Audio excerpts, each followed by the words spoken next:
Hello everyone. In today's video, I'm going to show you exactly how to fix the PS5 error code CE10826229 in 2026.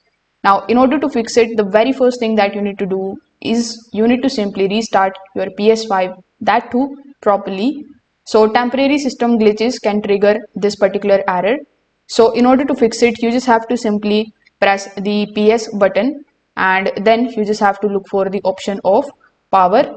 After that, you need to simply reset or restart your PS5. Wait for the console to fully restart before opening the game again. Make sure that you avoid using the reset mode while troubleshooting. Now, sometimes the outdated software can cause this particular problem. So in order to fix it, you just have to open the settings of your device.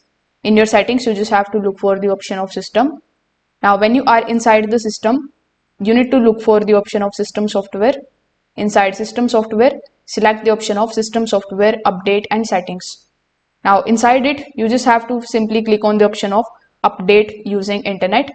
Then simply select the option of update system software. Now, if you see any of the updates available here, you just have to click on the update button and simply install the update. This particular step is going to fix the compatibility or the system related errors.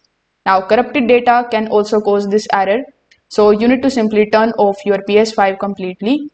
After that, simply press and hold the power button until you hear two beeps to enter into the safe mode. Now you need to connect your controller and then simply select the option of rebuild database. This particular process is going to recognize the system data without deleting the games. So you can try these easy fixes and see if your PS5 error is resolved.